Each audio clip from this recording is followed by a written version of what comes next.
When going through all the different decades of hockey, one really stands out to me. The NHL in the 90s were a crazy, hectic, yet extremely fun time looking back. Now granted, I may not have lived through them, but looking back, between the vibrant unique uniforms and the giant goalie marshmallow looking pads, the NHL 30 years ago was super different. So today will just be a very fun video where we look back into the 90s and see how much the NHL has really changed in the last 30 years. Also, huge shout out to one of my personal YouTube idols, KTO, for allowing me to create this video. He has a similar video like this one, where he goes back into the 90s in the NFL. A link to that video will be placed in the description, so huge shout out to him. But with that out of the way, let's take a deep dive back into the 1990s.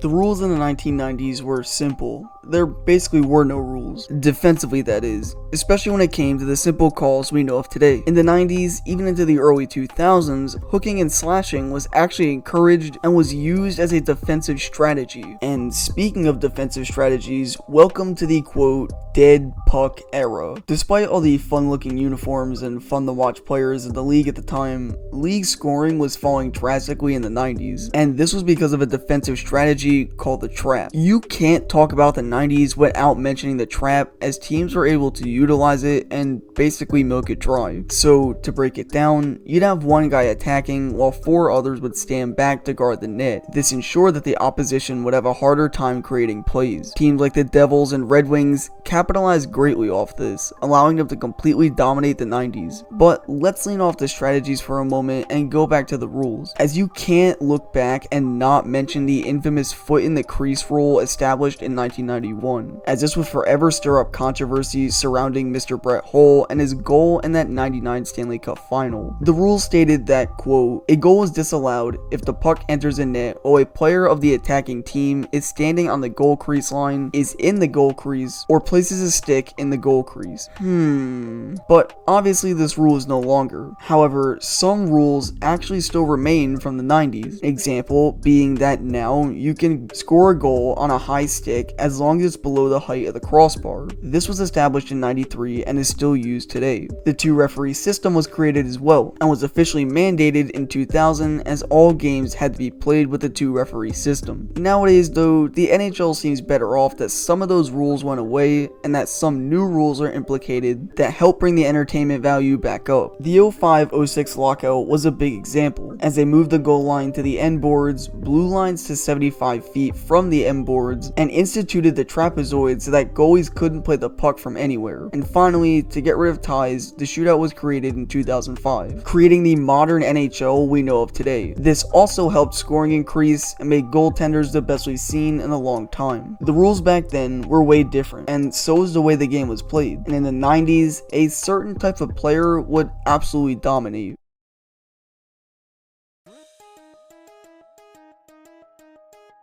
In the 90s, there were several trends that would take place almost every night. The big enforcers on both opposing sides would often drop the gloves as much as 3 times a game, and you were at least guaranteed one fight by the end of the night. Because of this mentality, it created two things. First, it made several enforcers household names such as Ty Domi, Darcy Tucker, and Marty McSorley, but secondly, it also put several players in danger and would be the cause of some of the most brutal injuries the league's ever seen.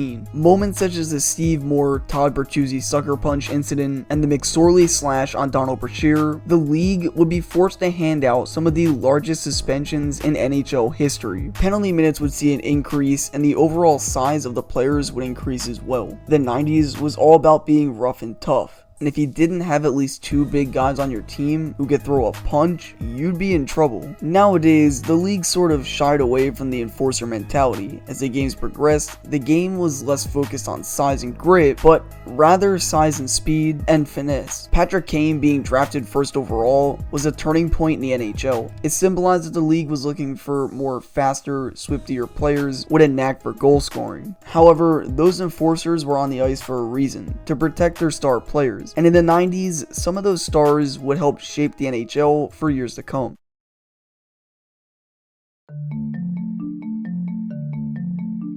The 1990s introduced several superstars: Joe Sakic, Steve Yzerman, Brendan Shanahan, Forsberg, Brodeur, Lindros, Hull, Medano, and LaFontaine, to name a few. But the 90s was also a historic time in NHL history when it came to the talent pool of players, and this is because of the quote European invasion. Hockey became increasingly global in the 90s, and it actually began at the 1989 draft when Matt Sundin was the first European player selected first overall. However, some people give a lot of credit to one particular player. His name, Håkan Loob. Loob dominated the 1980s and actually left in his prime in 1989 to play back home. But Loob's impact proved just how valuable European players could be, as just a year before leaving the league, Loob had a monster 106-point season, playing just 80 games. After this, the NHL would see a boom in the 90s. Almost 20 years after Nilsson and Hedberg dominated the WHA, new talents emerged which dominated the league, making it the most competitive it's been since the original six. Teemu Selanne started things off with his monster 72-goal rookie season, and stars like Jagr and Lidstrom would become absolute game changers. Lidstrom would arguably become the smartest defenseman the league's ever seen, and Jagr, before he became the ageless wonder, possessed wicked hands and that sick mullet. Pavel Bure became an icon due to his tremendous deadly speed, and if you've been on the channel before, you know just how much I love to mention Bure's speed. And guys such as Alexander McGillney would often get overshadowed, but their impact on growing the game globally will never be forgotten. I mention all these players as the 90s opened the gateway for a boatload of talented players to enter the league, even helping the stars we know of today, as there would be no Alex Ovechkin, Nikita Kucherov, or Evgeny Malkin if it wasn't for these handful of players making an impact on the game of hockey.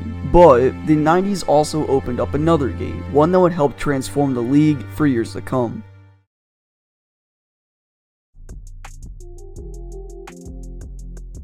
Hockey in the 90s was mainly known for their, quote, southern expansion. We saw a grand total of 8 new teams enter the league, eventually forming the 30 teams we were so used to till Vegas came around. The decade kicked things off with the arrival of the Ottawa Senators and the Tampa Bay Lightning. A little fun fact is that this would be the last time the NHL would expand into Canada. Relocating is completely different. The decade would also see the arrival of the Florida Panthers, who actually had sold out jam-packed arenas at one point, the Mighty Ducks of Anaheim, the Nashville Predators, the revival of Atlanta hockey, and the Columbus Blue Jackets and Minnesota Wild. Teams were also relocated as well. The Quebec Nordiques and Hartford Whalers would soon become the Colorado Avalanche and the Carolina Hurricanes. The NHL in the 90s was all about growing the game, and expanding into the southern states allowed the NHL to gain more traction. Nowadays, especially entering this new decade, we've gotten used to expansion ourselves. After Vegas arrived onto the scene, many younger generation fans became obsessed with the idea of expanding to new cities, and now the NHL is set to bring hockey to Seattle before the NBA brings basketball back to the place they stole it from. So safe to say the 90s was about expanding both nationally and globally, but the NHL had some other things grow and evolve in the 90s as well, as this brings us to the most exciting part of today's video.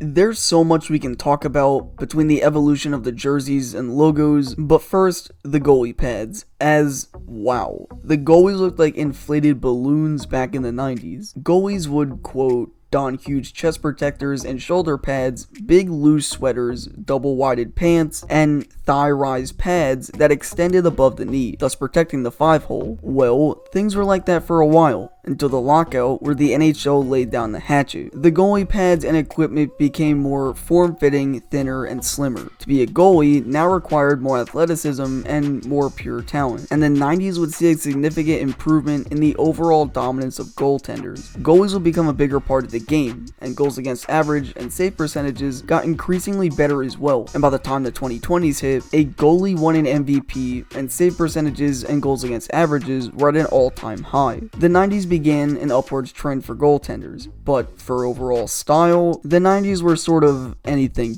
but that's why I love it so much. There were so many memorable designs and unforgettable logos, colors, and sweaters. The San Jose Sharks' groundbreaking turquoise color scheme historically shocked the league, and the Mighty Ducks of Anaheim's classic eggplant colored sweaters would become a fan favorite to this day. However, with the good also becomes a band, and between the LA Kings Burger King jersey to the Islanders fisherman sweaters, the 90s were sort of a hate it or love it type of era in terms of overall design. But perhaps the switch from multiple manufacturers to just Coho and CCM in 2000 was the reason as to why sweater design saw a significant upgrade, as now the NHL went from Reebok to Adidas for their sweaters, and things are looking overall extremely well. There was still a lot that we didn't cover that I'll go over briefly, such as seeing NHL games broadcasted on ABC and Fox as opposed to NBCSN and Sportsnet, the glow puck and how fast it both entered and went away before the NHL wanted to make a comeback last season during the All-Star game, and the whole illegal stick debacle that potentially cost the Kings the Stanley Cup. The point is that a lot has really changed over the last 30 years, and it's hard to pinpoint just one thing that's had a huge or even small impact on the game. The 1990s was an era of growth. It was a turning point of NHL hockey headed into the new decade. It was a time of excitement, chaos, and fun. There's a reason why the NHL made a weird series on their official YouTube channel and started with the 90s. It's always fun to turn back time and venture into the past. It can teach us many things, but as we've clearly seen throughout this video, all it takes is one rule change, deal, or incident on the ice to completely change any professional sport for years to come. They do put on quite a show here, although Wild Wing had a kind of a tough time jumping over the Flames, and I think he was actually injured, so he might be on the injured list. Well, it's quite a night here, their first home game, and it should be a good hockey game.